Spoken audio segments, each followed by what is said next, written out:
All right, so we talk a lot about being an intentional leader at Trinity, being intentional. It's kind of a buzzword just in general, but at Trinity, it means something really specific for us.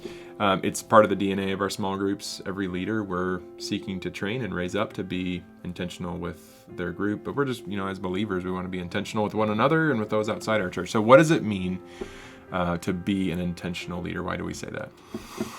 Yeah, I love that thought. And to me, I think what comes first, or at least goes along with that, is am I an intentional person?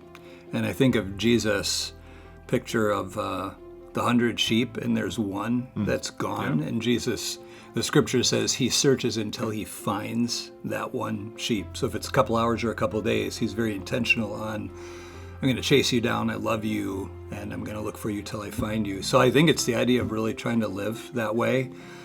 Or I would say it another way, small group isn't like 2 hours and then I'm done with you. That probably sounds callous to say it that way, but hopefully that 2 hours you meet as a small group is just the beginning, and the leaders really have a vision of doing life together, pouring their life out throughout the rest of the week, praying, texting, getting together, going to a baseball game, whatever it is, that primarily we're intentional people, just like Jesus was.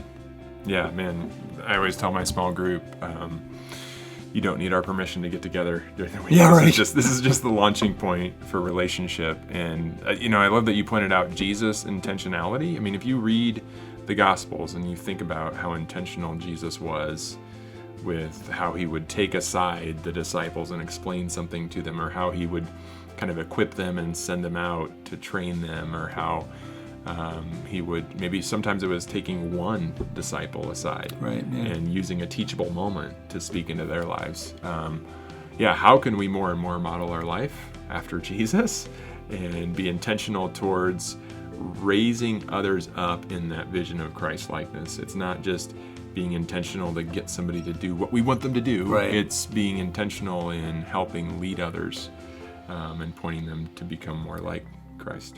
And I would say it's a little risky too at times. If I'm really intentional with you, it might mean there's some conflict. It might mean I'm really curious, I really listen well. One of my favorite passages is when Jesus is ready to feed the 5,000 and he looks right at his disciples and says, you give him something to eat. And they had no idea. Right. But Jesus was calling out and challenging them. It doesn't fit necessarily with Iowa nice, but being intentional doesn't necessarily fit with that. So it's a whole lot more. That's good.